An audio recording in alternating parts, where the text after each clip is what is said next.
Sabi po, inuulit po natin sa 1 Corinthians chapter 11 verse 1, sa NIV version po ito, sabi niya, follow my example as I follow the example of Christ. Sa ibang version po, sabi po rito na, imitate me as I imitate Christ. In our life, alam niyo po, mahalaga, tulad ng nasabi natin kanina, meron po tayong pattern na ginagaya. Dahil pag may pattern tayong ginagaya, meron po tayong halimbawa na tinutularan, napapabilis ang ating paggawa. Nagiging more productive po tayo kasi may pattern na eh. Yun na lang, gagayahin mo na lang. Sa buhay Kristiyano, ganun din po. Kung meron tayong pattern na sinusunod, sabi ni Apostle Paul imitate me as I imitate Christ. Kasi ginagaya niya si Kristo. At ang lakas ng loob po ni Apostle Paul, imitate me. In our life po, sa buhay po natin, pwede po natin sabihin sa ating kapwa o mga tao o sa mga mananampalataya, imitate me. Kaya po ba natin sabihin yun? But Apostle Paul, sinabi niya ito very confidently. Sabi niya dahil kasi nagawa niya po talaga. Na talagang pinipilit niya, sinisikap niya na magawa, na matularan ang ating Panginoong Hesus. Sabi po, the noblest victor of man is not based on the number of men he conquered, but those indeed conquered himself. Sabi po dito alam niyo po, sa Bible, lalo na po nababasa natin during the time of Old Testament, mga time of swords and bows and arrows, maraming mga batikang mandirigma, mga leaders ang mga nakikilala po ron. Lalo na po, di ba ba, King David, ang dami niya pong nasakop ng mga bansa, or si Joshua. And at the same time, yung sa world history, sila Alexander the Great, si Genghis Khan, di po ba yung mga great conqueror ang tawag po ron. Pero sa sinabi po natin kanina, hindi sila considered as great conqueror. Ang great conqueror daw po dito is the man who conquered himself. Yan po Sabi niya, the noblest victor of man is not based on the number of men he conquered or not based on the number of country na talaga na-conquered niya, but those indeed conquered himself. Alam niyo po bakit? Minsan, our mind is the battlefield. Yung isip po natin, kasi yung isip natin, alam niya yung mabuti. Alam niya rin yung masama. Pero bakit nagagawa niya yung masama? Pero alam niya yung mabuti. Di po ba? Merong labanan. Sabi nga natin kanina, our mind is the battlefield of good and evil. And our heart is the battleground of choice. We have all the freedom to choose kung ano ang pipiliin natin, kung ano ang gagawin natin in our daily life. Pero sa pagpipili po natin, maaari tayong mapabuti. Praise the Lord. Kung pinili natin, mabuti. Pero sa pagpipili natin, pwede rin po tayong mapahamak. Di po ba? Kaya nga po, ito yung guide ng Lord. The Bible tell us how to do the will of God. Kaya dapat sabi po sa Roma, Kabanata 7, talata 15, sabi po, sa version po ng Ang Salita ng Diyos, hindi ko maintindihan ng aking sarili. Ito, dahil ang mabubuting bagay na gusto kong gawin ay hindi ko magawa. Pero ang mga bagay na ayaw kong gawin, ang siya kong ginagawa. Di kanta rito, natatandaan niyo ba yung kanta nyo sa gusto kong bumahit pero di ko magawa? Di ba? Meron pong gano'n, pero sa totoo lang, no? Alam ni Apostle Paul ang mabuti. Pero bakit hindi niya nagagawa ang mabuti? At meron na rin po siyang paliwanag sa sumunod na mga verses. Sabi niya, because of the simple nature na meron tayo. Kasi meron po tayong likas na kasalanan sa ating pambuhay. Ito po yung babaguhin, at yung tawag natin, corruptible body. Ito po yung babaguhin sa atin ng Panginoon. Na kung saan, pagka tayo ay mga Kristiyano na muling binuhay at kinuha na tayo ng Panginoon, yung corruptible na to, yung katawang ito na lumilipas o nabubulok, papalitan ng hindi na nabubulok. At wala nang sting doon ang kasalanan. Ngayon, at sabi po natin kanina, sino ba ang ating halimbawa? Sino bang ginagaya natin sa ating buhay? Sabi nga natin sa topic natin, imitate me as I imitate Christ. So dapat, kailangan daw po natin gawin kung ano ang halimbawa ginawa ng Panginoon sa atin. Sabi sa Philippians chapter 2 verse 8, sabi pa, and being found appearance as a man, sabi niya po, He humbled Himself by becoming obedient to death, even death on the cross. Ang tinutukoy po rito ang Panginoong Hesus. Biro mo, sabi na, with all the powers in heaven and on earth, na binigay sa Kanya ng Panginoon, sabi niya sa Great Commission, all the authority and powers on earth and in heaven and on earth has been given to me. Binigay na rin sa Kanya lahat. Pero, pinili niya pa rin magpakumbaba. Sa buhay po natin, pag halimbawa tayo ay nasaktan ng ating kapwa, anong ating retaliation? Di ba sabi meron tayong kasabihan, kapag sinampal ka sa kaliwa, iharap mo ang kanan. Pinapanood po ako sa Facebook, sinampal talaga siya sa kaliwa. Ito pa yung kanan. At unti-unti, para nakonsensya yung sumampal hanggang sa nakakilala mo. Pero meron pa rin po sinabi, kapag binato ka ng tinapay, pag binato ka ng bato, batuhin mo ng tinapay, gantihan mo ng mabuti. So minsan, di ba, mahirap din magpakabuti bilang normal na tao, no? Minsan meron akong kakilala na isang Kristiyano na talaga nakasakay sa jeep, natapakan ng kanyang paa. Alam niyo po sinabi, hindi po hallelujah, hindi praise the Lord, kundi alam niyo na po yun. Tapos, ang retaliation natin minsan kapag nasaktan tayo, bigla Either hindi ka nga gumanti na tinapakan ka rin, tinapakan mo rin siya, kundi yung salita. Meron tayong tinatawag na slip of tongue. Di ba? Minsan, ganun O, halimbawa, pag ginulat mo, ay, kabayo. Ano kinalaman ng kabayo sa pagkakugulat mo? Di ba? Ganun, di ba? Meron tayong slip of tongue.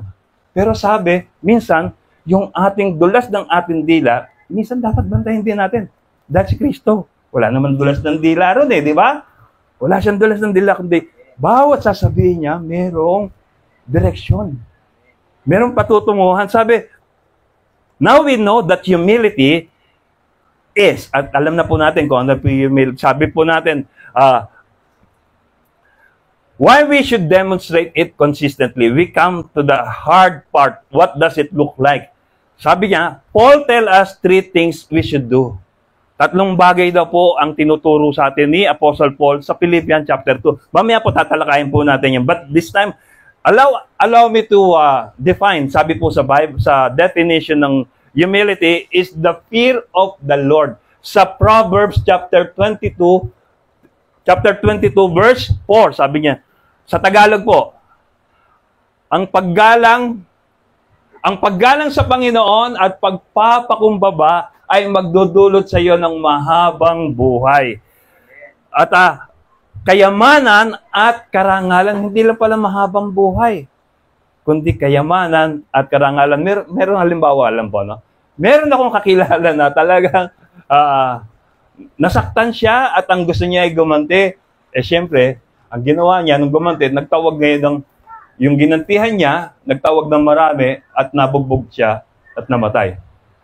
Ganun po ang nangyayari, no? Kapag hindi ka marunong pagbigay, kapag hindi ka marunong pagpakumbaba, maaari mong ikapahamak ang hindi pagpapakumbaba. Ngayon, si Apostle Paul, sabi niya, humility is the fear of the Lord, its wages are riches and honor in life, in Proverbs chapter 22 verse 4.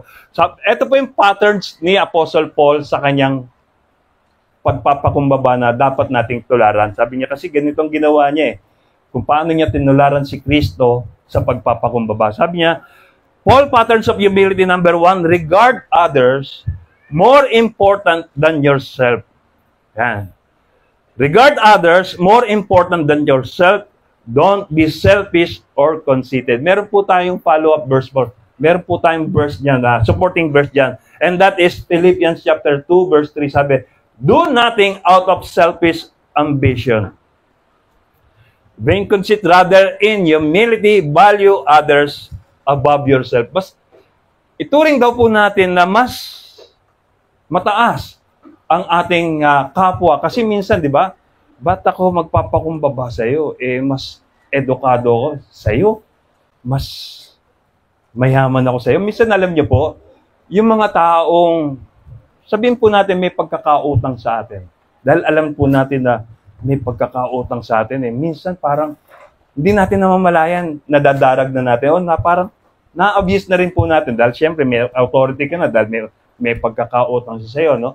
Pero hindi daw po dapat ganun Dapat daw, ituring daw natin ang ating kapwa na mas mataas kaysa sa atin. Hindi naman sinasabing mas mababa tayo, no? Sinabi niya, mas mataas sila kaysa sa atin. Ibig sabihin, mataas ka pa rin. Pero yung nga lang, i-value mo lang sila. Because sabi, pride over humility creates disaster. Kapag pinauna mo na in-entertain ang pride, ay mas delikado, mas nakakasama. Alam niyo po, mayroong mga negative effect ang mga taong nakalalamang na. Kasi siyempre, tulad na sinabi ko kanina, mas mataas ang estado. Hindi kita ka-level, para naririnig natin gano'n. Mas mataas ang level ko sa'yo. Kaya, dapat ako ang superior mo. Ako mas mataas sa'yo. Hindi gano'n Ano po ba ang naging halimbawa ng Panginoon? Panginoong Jesus. Di ba sabi natin kanina, nagpakumbaba siya. Iniwan niya ang kalanginan. Yung splendor of heaven, iniwanan niya. At namuhay. Nilagay siya sa sabsaban. Yung sabsaban na sinasabi natin, lalagyan niyo ng pagkain ng mga hayop. Doon, inilagay ang Panginoong Jesus. At hindi sa trono. So, pagpapakumbaba.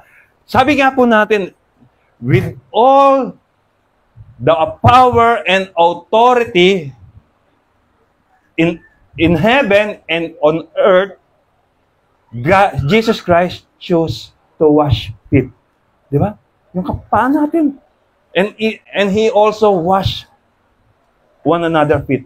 Ibig sabihin, nagpakumbaba ang Panginoon. Pinakita ng Panginoong Jesus ang pagpapakumbaba sa pamamagitan ng paglinis niya, paghugas niya ng mga paa ng mga apostol niya, yung mga alagad niya. Di ba? Pero sa totoo lang,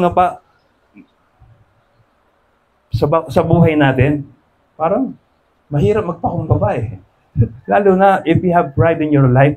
Di ba? Kaya sabi, itong pride na to dapat ginigiba natin ito.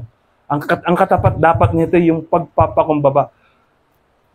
Ang sabi po natin sa pangalawa, look out for other interests, not just your own interest, yung pangalawa po. Yeah. And our supporting verse there is Philippians chapter 2 verse 4, sabi, not looking to your own interest, but each of you to the interest of the others. Madalas makikita po natin yung mga tumatakbo na magiging leader ng ating pong bansa, ang inuuna nila yung sarili nilang interest. Okay, makikita po natin, nagbigay sila ng mga ayuda, pero in return, ano po ba ang kinukuha nila? Nakakalungkot pong isipin, sa ating pong bansa ay talagang talamak na po ang ganyang sistema. Hindi po tayo namumulitika, pero ito po nakikita natin. Ngayon sinasabi po natin ito ipinapakita sa atin ito ng Lord because you have the part of it. Ano ba yung part mo rito? Ipanalangin natin. At yung gamitin natin yung freedom to choose natin na ilapit natin sa Diyos. Lord, ano po ba? Sino po ba ang karapat-dapat o yung kalooban mo na iboboto ko?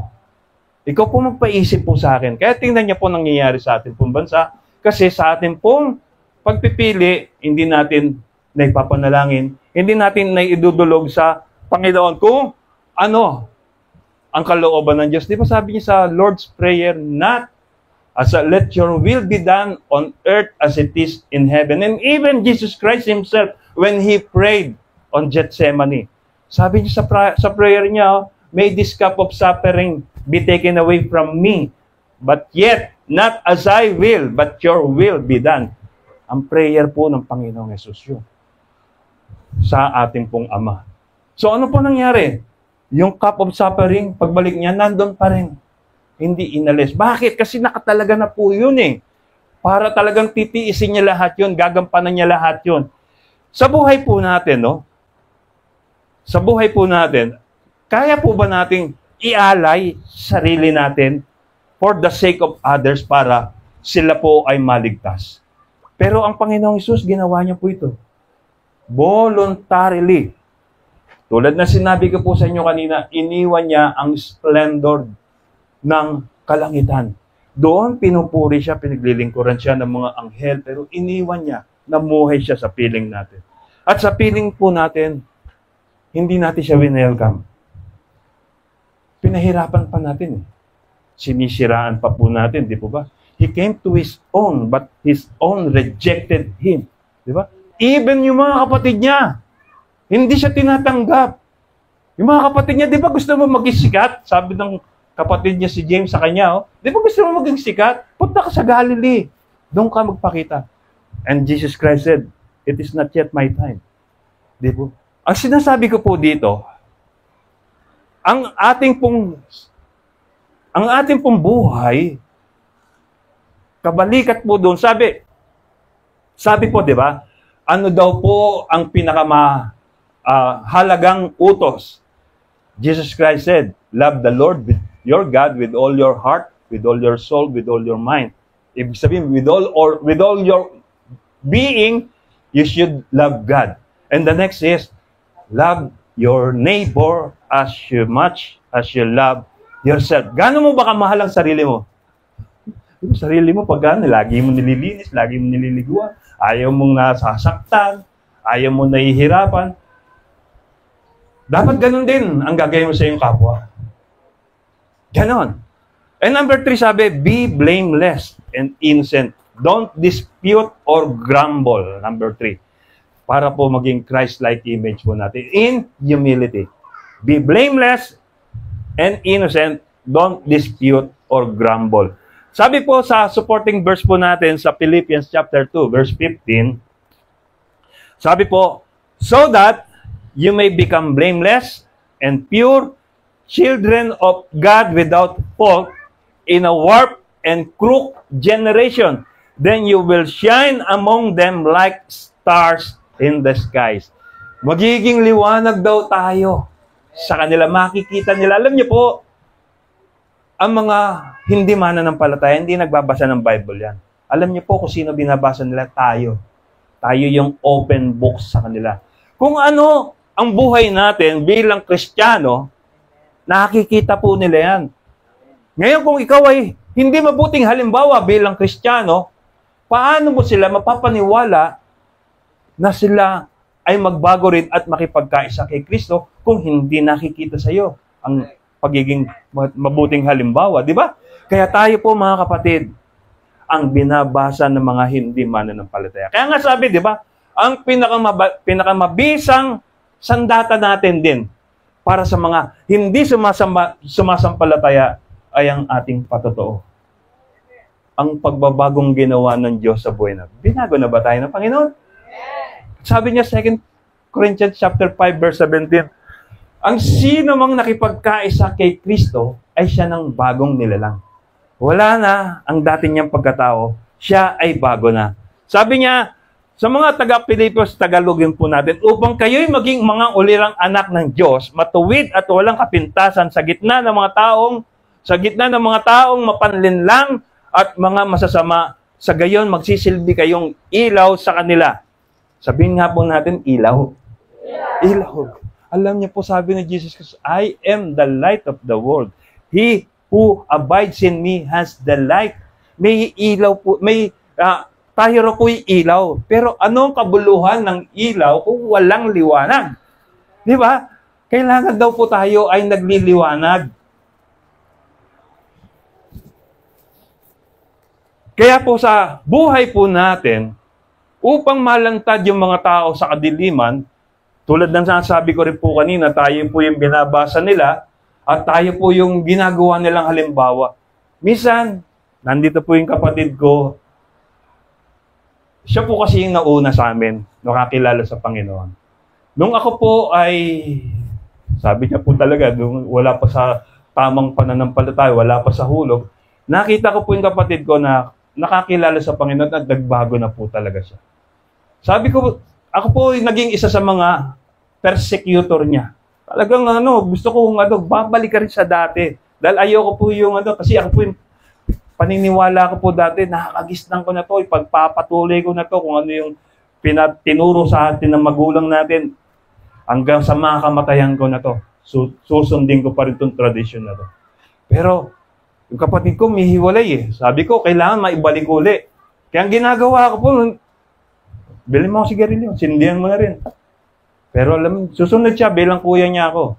Pero may kasama ng posporo. Ba't hindi yung pasidente yan? Kaya nga may dala na akong posporo, kuya. Well, mahusay, sabi ko. Ngayon, ko po talaga, hanggang sa pati pagkain, nagpe-pray na. Nagpe-pray bago kumain. Hindi namin nakagisnan yun, ah. Ang ginawa ko pagka nagpe-pray, yuyuko siya, yung ulam niya, kinukuha ko. Paggising niya, wala na siyang ulam. Pero dati, pagkalimbawang inargabyado, magagalit siya, magwawala. Pero hindi nagwawala eh. Tahimik lang, kumain pa rin, oh. Kasi naisip ko, sabi ko, gusto ko na rin magbago. Kasi nakita ko sa kanya yung pagbabago eh. Eh sa akin, sabi ko sarili ko, how many times ko nag-try ako na magbago. Baguhin yung sarili ko, pero hindi ko magawa. Magbabago ako, 1 araw, 2 araw, 3 araw, wala na. Mas worse pa. Pero sabi ko, tulungan mo rin ako, gusto ko rin makano. Pero hanggang sa unti-unti, na-share niya ako hanggang sa unti-unti nakakilala po ako sa Panginoon. Isa po siya sa ginamit ng Panginoon. So, sige po, palakpakan po natin ng Panginoon. Balikan po natin, kasi po tayo yung nagiging halimbawa, salamin ng ating kapwa. Kasi kung anong ginagawa natin, ganun din ang gagawin ng kapwa natin sa atin eh. Di ba? Minsan nga pagka, meron pa nga persecuted, di ba born again ka na? May nakarinig na po ba kayo minsan na gano'n? Di ba born again ka na? Ganyan ba sa inyo? Maraming beses na ang nakarinig ng gano'n during that time. Pero ang gawa ng Diyos sa atin, binabago niya tayo araw-araw from glory to glory. Amen? Amen, di mo ba? Praise God!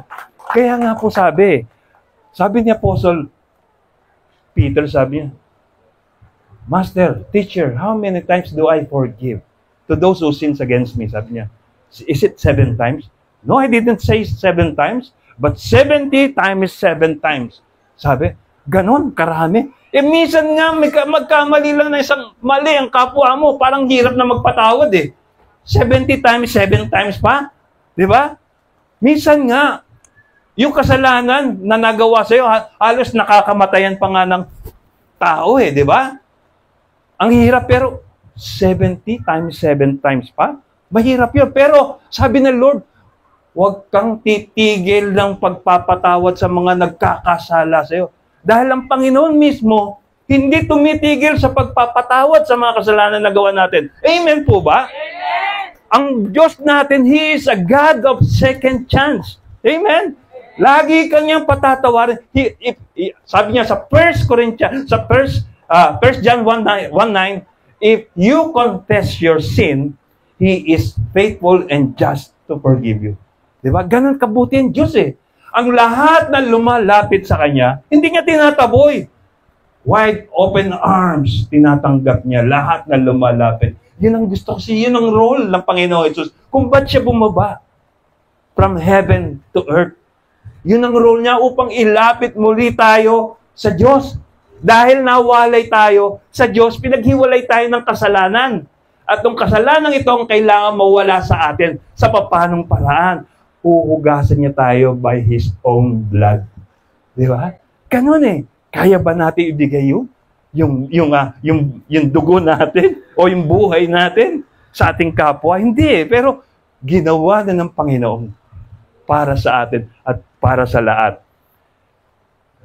Meron po tayong tinatanong, is there such a thing as false humility?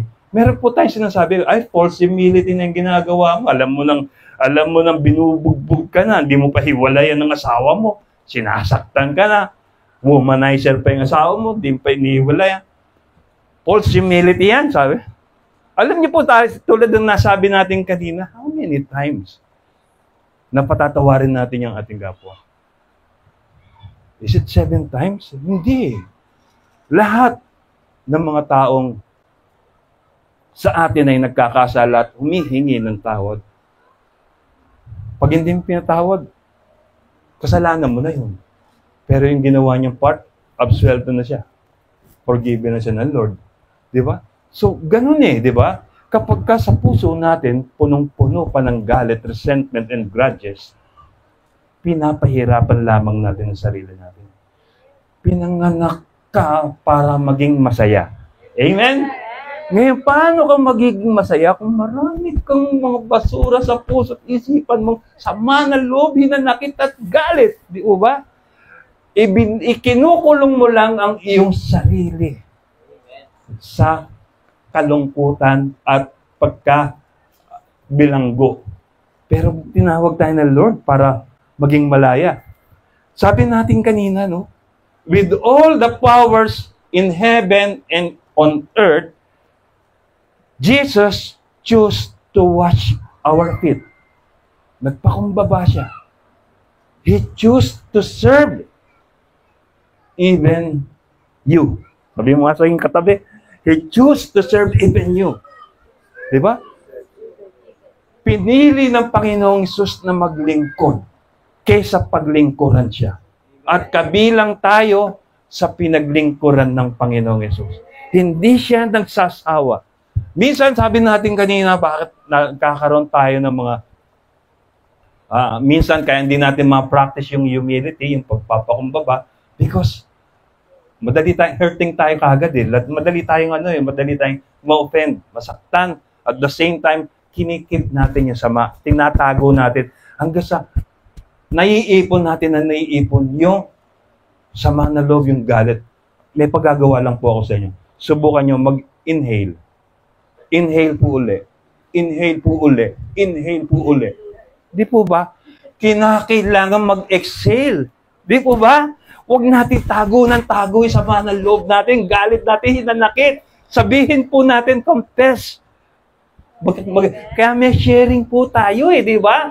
Kaya kung meron kayong nararamdaman, confess it to the Lord. At ang Panginoon, di ba? Ang Panginoon, tutulungan po tayo. Di ba? Amen, bro. Palakpakan po natin ang Panginoon. Because self-control is the ability to control one's emotion. Alam niyo po yung self-control, isa sa mga fruit of the Holy Spirit. Kung papansinin po natin, yung 9 fruit of the Holy Spirit, sabi po ron, fruit, hindi naman fruits. Fruit. Sabi, love. So, yung lahat yan, love Sangay lahat yan ng love. Love, joy, peace, contentment. At kasama na po, balikan natin yung self-control. Kasama tong self-control sa fruit of the Holy Spirit. Kailangan ng mga mananampalataya, merong self-control. Kinokontrol mo ang sarili mo kung sa galit, sa manaloob, inadakit, wala dapat yan. Kaya dapat kontrolado mo ang sarili mo para ma-practice mo, ma-express mo sa buhay mo yung pagpapakumbaba, pagbibigay. In order, sabi niya, it is the ability to control one's emotion, behavior, and desires in order to obtain some rewards later, and is the capacity of efficient management for the future. Because self-control saves us of mistakes. Kasi alam niyo ba, kapag wala ka self-control, katulad ng sabi ko kanina, natapakan lang yung kalye mo, nakapagmura ka na. Di ba? Pero kapag ka kontrolado mo ang sarili mo, naipapamuhay mo yung self-control sa buhay mo, mapapaaray ka lang. Is the Lord. Di po ba? O kaya, mahal ka ng Diyos. Meron po akong gusto sabihin din sa inyo, testimony ko po. Alam niyo po ba, nung ako'y bago sa trabaho ko, ako po dishwasher, pero engineering po natapos ko, naging dishwasher po ako sa hotel. At dahil sa hotel, gusto kong ma-regular, nagpapakasipag po talaga ako ron. Nakita ko po yung panghapon po ako, tapos yung pang-umaga. Ang gagawin ng pang-umaga, iipunin niya lahat ng uugasan, itatabi niya. At pag dadating na ako, alam niya kasi 1 hour before duty hours, nandun na ako. Pupunta na ako. Pag pupunta, doon niya ilalabas yung mga hugasin.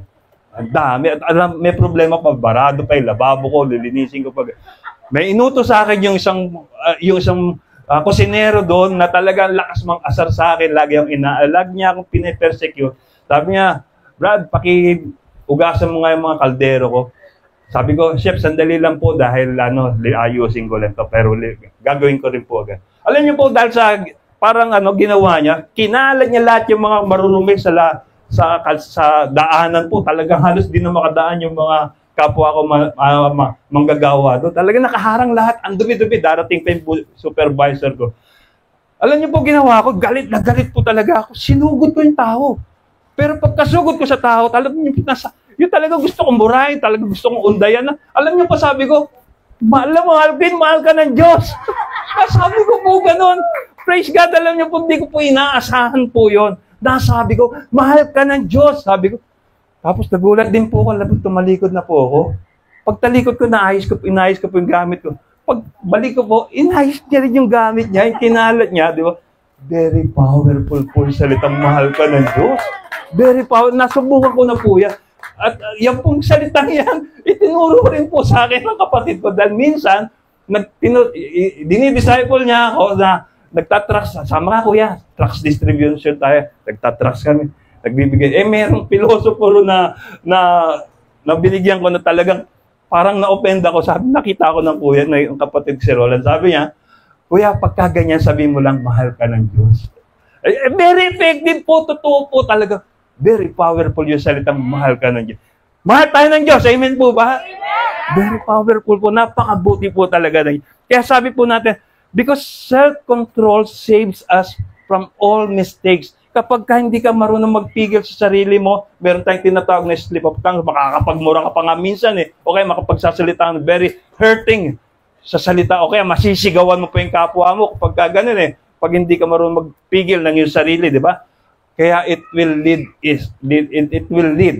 to pag-aaway lang kapag ginawa mo to. So, impatience leads to regret and unhappiness. Ayun po, sabi na, impatience leads to regret and unhappiness. Minsan, sa anim po yung anak ko, pagka po, ako po yung minsan, pagka talagang nakita kong kukulit ng mga anak ko, unang anak ko kasi 3, lalaking kukulit po talaga. Sabi ko sa kanila, pagkakamali na sa palo kayong 3, batas militar. Nangyayari, makulit yung panganay ko. Kaya nangyayari, pati yung 2 nadadamay pa. Bakit ganoon? Siya lang naman po may kasalanan. Kasi hindi niya, nakikita niyo na pala nakakagawa ng mali. Ba't hindi niyo sabihin sa amin ba't hindi niyo sabihin, hindi niyo siya bawalan? Paano babawalan, sabi ng kapatid ng anak kung sumuna pangalawa at pangatlo? Paano babawalan? Matanda nga sa akin Nandito ako, ba't hindi kayo nagsusumbong sa akin? So, accountable ka pa rin. So, ganun po, Ang inaano ko lang po dito, minsan pag napapalo ko po yung mga anak ko, okay na, sasaktan ko po sila, dala-dala ko po sa trabaho. Nararamdaman ko, bakit pinalo yung anak ko? Yung konsensya. Parang maaawa ka. Kasi bakit ba pinalo yung anak ko?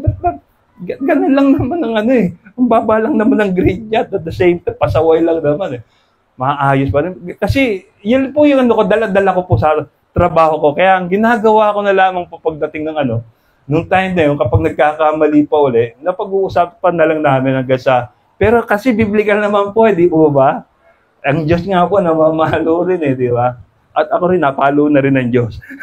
Pag namahalo ng Diyos, masakit, makirot. Ganun po. Kung gusto niyo po i-share ko sa ibang na lang po. Kasi po talaga napalo rin po ako ng Lord. O sabihin ko na rin po. Kasi during the time na gusto kong ma-regular sa trabaho, nagpakasipag po talaga ako. Gusto kong ma-regular Pero sa sobrang sipag ko, nakakalimutan ko na umattend ng Bible studies, pati Sunday worship, di na ako nakaka-attend, prayer meetings, mga gatherings, para pag tumawag kasi sa trabaho. Alam niyo po, nagkatanggalan. Pero tuntuhan yung mga business ko at manager ko sa akin dahil ang sipag ko raw. Planchado raw lagi trabaho ko. Pero yung nagkatanggalan, ako po nang tinanggal. Pero hindi po ako nagreklamo. Naisip ko, Lord, sorry po. Alam ko po, magkakabali ka. Mula ngayon, sabi ko, magpapakasipag na ako sa trabaho. Magpapakasipag na ako sa paglilingkod sa iyo. Kaya lahat ng mga gatherings sa church, pinupuntahan ko po lahat. Kahit na ano pa yan, kahit prayer meeting. Kaya lang po, siyempre po, wala po kaming income.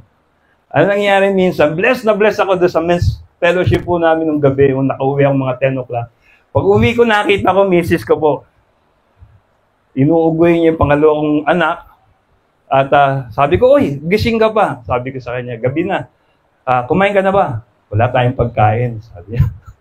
Oh, tapos yung isa, may sakit si, yung panganay natin. "Bigyan mo ng gatas," sabi niya. Wala siyang gatas. Wala rin gatas. Tapos sabi ng misis ko, yung upa natin sa bahay, naniningil na yung natin, kasera. Tapos, yung puputulan na rin tayo ng kuryente. Sabi niya, sunod-sunod. Sabi ko, tapos may sakit pa yung panganay. Sabi ko, "Liga, manalangin tayo." Nag-pray kami, alam niyo po. Sa prayer ko, sabi ko, dineclare ko yung 6:33, life verse ko po ng Matthew. "Lord, sabi mo po sa yung salita, unahin ko katwiran mo. Unahin ko kaharian mo. At lahat ng kailangan ko, ibibigay mo sa akin. Ngayon, itong problema ito, binibigay ko sa kamay mo ito, Panginoon." Sabi ko, hanggang sa natapos yung prayer po namin. Alam niyo po, pagkatapos ko mag-pray, may kumakatok sa bahay namin eh. Yung kasera namin, gabing-gabi magbibigay ng pagkain, may dalang pagkain. O, kumain muna kayo. At yung pagkain na yun, enough na parang lumakas ako, parang may nagbigay sigla sa akin para puntahan yung nanay ko. Bisikleta ako from Hermosa to Antonio Rivera, pinuntahan ko, nag-bike ako. Sabi ng nanay ko, "Oh, gabing-gabi na, napasyal ka." "Wala po na, gusto ko lang po kayo silipin. At nakita ko, okay naman po kayo. Alis na ako." Teka na, may inabot. Nung may inabot sa akin, pagkaabot sa akin, inabot ko sa misis ko. Tapos, kinabukasan, may tawag sa akin sa telepono. Ang sabi sa akin, mag-report daw ako sa HR ng trabaho po namin. At ang sabi niya, pinuntahan ko, nagbisikleta lang ako hanggang sa trabaho ko sa Sofitel. Philippine Plaza pa dati noon, Westin. Pinuntahan ko po. Tapos puntahan ko sa HR, sabi niya, "Ma'am, pinapatawag niya raw po ako." Sabi, "Opo, kayo po ba si Jesse Sanggalang?" "Opo, ako nga po." "Pirmahan niyo po to." "Ano po ba nakasulat diyan?" "You are hired regular, hindi ka nadadaan ng probationary." Uy, praise the Lord, hindi ka nadadaan ng probationary. Praise the Lord. Tapos tuwan-tuwa ako pag uwi ko, sinabi ko sa misis ko, ito. Sabi niya, "Nakabayad na tayo ng kuryente. Nakabayad na rin tayo ng tubig. May gatas na rin yung anak mo. Magaling na yung panganay mo." Ang bilis po. Ganyan po kumilos ang Panginoon. Praise the Lord. Alam niyo po, patotoo ko po talaga yan. Nangyari po yan sa buhay ko. That God is always at work, no matter what. Ano man ang nangyayari sa buhay natin. Kumikilos po ang Panginoon sa parang hindi natin namamalayan. Di po ba? Huwag lamang po tayong bibitaw. Huwag po tayong aayaw. Buhay po ang Diyos. Sabi po, sige nga po, palakpakan natin ang Panginoon. Hallelujah. Sabi po dati, balikan po natin ating topic, whoever is able to rise above anger gets closer to inner peace. Ang ibig sabihin kapag daw ikaw, kontrolado mo yung galit mo, you have self-control in your life, magkakaroon ka ng inner peace. What is peace? Itong peace na to, kahit na hindi po yung isda. Yung peace na to, inahanap po to kahit ng mga mayayaman tao, mga prominenteng tao na hindi po nila makita. Sabi po si Elvis Presley po, sikat na sikat siya nung araw. Sabi niya, para ma-experience niya raw yung peace sa buhay niya, yung meron siya sariling aeroplano, papaandarin niya yung aeroplano niya, at doon siya, naka-float lang yung aeroplano niya, naka-fix lang na gano'n, doon niya raw nararanasan yung peace. Ang mahal, po?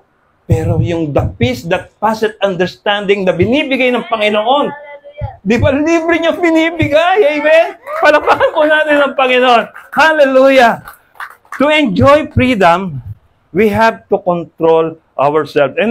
At gusto ko po sabihin sa iyo yung Micah chapter 6, in my conclusion po, Micah chapter 6 verse 8 sabi, He has shown you, O mortal, O men, sa Tagalog, yung ibang version sa, He has shown you, O mortal, what is good and what does the Lord require of you, to act justly and to love mercy and to walk humbly with your God. Sabi po dito, to walk humbly with your God. And allow me to finish this message, sabi niya. In our life, tayo pong lahat ay naglalakbay. Patuloy na paglalakbay ang nararanasan natin.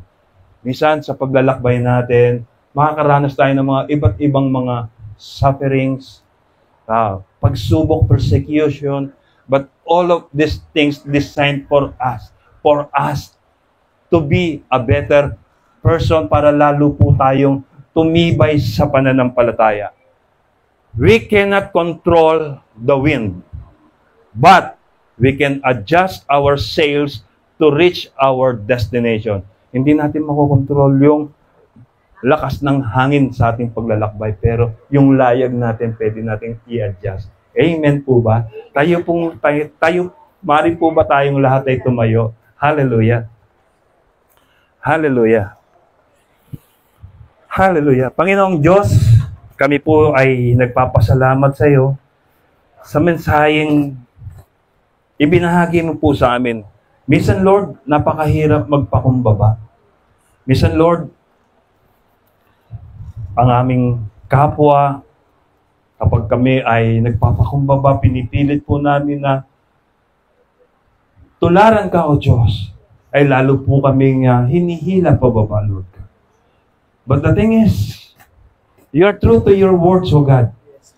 Hindi mo kami iniwan, hindi mo kami pinabayaan.